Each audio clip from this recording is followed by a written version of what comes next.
Hey guys, Amanda here. So I wanted to start a new series on this channel called Fridge Foraging. I want to take you kind of behind the scenes what it's like every night as I make dinner for my family when most of the time I don't know what's actually in my fridge. I wish I was one of those people with a perfectly organized and labeled refrigerator, but I'm not. So I'm going to take you in my fridge. I know kind of what's in there, but let's go on in there and see what we can whip up for dinner.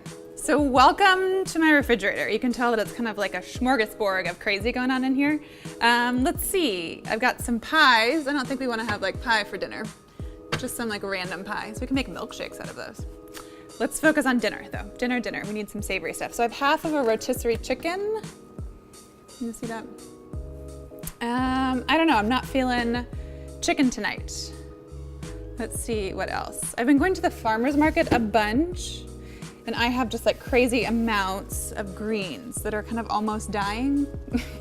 They're looking a little sad. So I'm thinking maybe we take some chard, some kale. That one is looking really sad. And then I've got something kind of oh, that's looking really bad. I was thinking beet greens, but these look extra sad. So we're just gonna put them back into the fridge. Close that door. Let's see what else. And I've got some more kale. I told you I was not organized in here. So that should give me enough. 2 heads of kale, some chard. I've got some eggs. Let's do some sort of like baked shakshuka, kale, leafy green situation. Okay, so we found all these leafy greens in my fridge. They're looking a little sad, so I give them a little rinse to help perk them up. So I'm thinking my plan is like some sort of shakshuka or baked eggs. I also found in like my cupboard pantry an onion, some garlic, some tomatoes. So I'm thinking sauteing off the onion and the garlic and then chopping up some of these greens and putting it into a cast iron skillet and then probably topping it with some of these crushed tomatoes for like a little tomato flavor. And then salt and pepper, maybe some thyme. I found some thyme in the fridge. And then smoked paprika and some cumin. So it kind of has like a Middle Eastern vibe to it. It's more of a smorgasbord. And then we'll top it with the eggs, throw it in the oven for like 5 minutes, sprinkle with feta, and then eat it. What do you think? It's like breakfast for dinner, so I think it kind of works. And who doesn't love breakfast for dinner? But you can obviously serve this for breakfast as well. Okay, so let's get started. We'll chop our onion first. Just gonna like roughly dice it. Okay, so I've got my skillet kind of over medium heat. You don't have to use a cast iron. That's just like the one that was on top and the one I use most. So let's say like about a tablespoon of olive oil. And then to that, we're gonna add this onion and just let that cook away for a couple of minutes. Okay, so while that is cooking, let's do 2 cloves of garlic. My eyes are already starting to tear up. I've cooked so many freaking onions and every single time I cry. So if I start crying, it's not you, it's me. Okay, let's just mince up this garlic. Okay, straight into there. Let's give it a big pinch of salt. And while that cooks down, let's take care of these leafy greens. Since these are kind of like baby leaves anyways, I might just actually leave the stem, and that way I don't have to cut the stem.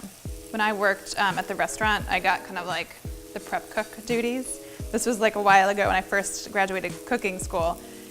And one of my jobs, it was like the worst job ever, was to take Swiss chard stems and then thinly slice them and then pickle them. And you'd have like mounds and mounds of Swiss chard that you'd have to pickle their stems. So even though that happened, I still like Swiss chard. So let's just cut off like the bottom parts and then we'll just roughly chop the rest. So we're just gonna roll it up and then just slice one end. Okay, and then some kale too. Again, this is like kind of baby kale. It's actually lacinato kale, which I like better than kind of really curly kale, but it's kind of a baby, so I'm not gonna take out the stem either.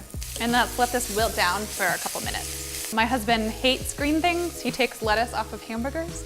So I think if I put it in here, put some like yummy eggs on top with some tomatoes, he'll definitely eat it. He won't even know that he's eating something really good for you. Let's add some thyme. Okay, so to this, I was thinking maybe a little cumin. Let's do about a teaspoon of the cumin. And then I love smoked paprika. I love that kind of smoky flavor. So let's do half a teaspoon. Maybe a pinch of red pepper flakes. And then on top of that, I'm gonna add some crushed tomatoes just to kind of give it a little sauce. So this is a 28-ounce can of crushed tomatoes that I just got at Trader Joe's.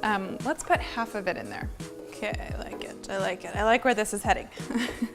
Okay, one last pinch of salt, and then we're gonna place 4 or 5 eggs right on top. Okay, so with something like baked eggs or shakshuka, you wanna make sure your eggs stay together when they're cooked. So the easiest thing to do is just take an egg and crack it into a little bowl, and then we're gonna make a little like indentation in here. More of like a nest, if you will. By cracking it into a bowl, it's just easier to gently lay it into the mixture. So I think we can probably definitely get 4. Okay, last one. So we're only getting 4 eggs in there, but that's okay. So I've got my shakshuka baked eggs situation into the oven for about 5 minutes until the eggs are perfectly cooked. Like the whites will be cooked, but the yolk will still be nice and runny. My baked eggs shakshuka situation is out of the oven. I actually lied and said that it was 5 minutes, but it's more like 10 to 15 minutes. So basically you want your eggs, the yolk still to be yellow, but the whites to be kind of opaque rather than clear. So it took about 10 to 15 minutes, but still, from start to finish, this dish is about half an hour. So I think that's a pretty good, half an hour to 45 minutes, that's a pretty good weeknight meal. So I also found some feta cheese crumbles in the fridge. I'm just gonna top it with some feta cheese, and then we're gonna eat. I threw some pita in the oven just to kind of give it a little crispy, to wake it up a little bit, because it, like the kale, was a little old in my fridge. I thought that would be good to serve alongside with it because you can dip it in. So I'm ready to taste it. I'm just gonna gently grab one of these eggs. Hopefully I don't break it. I didn't, look at that. Minus the kale coming off of it, it's a pretty good looking egg. I'm gonna put that straight in there. I'm gonna serve it alongside a piece of pita, and we're ready to eat. I think this is a meal that anyone in the family would love. The picky people, they won't know that there's lots of kale and yummy deliciousness in there, and then everyone loves a perfectly cooked egg. So let's eat. It's really good. The cumin and the smoked paprika kind of bring out the tomatoes, and the egg, I'm very happy to say, is perfectly cooked. I really like this. I'm gonna write the recipe down so you too can make it, but this is a really great, healthy weeknight meal that came from all the stuff that was just hanging out in my fridge. So I'm sure if it's in my fridge, it's in your fridge too. Thanks so much for watching. If you like this video, give it a thumbs up and make sure to hit subscribe because I upload new recipe videos each week.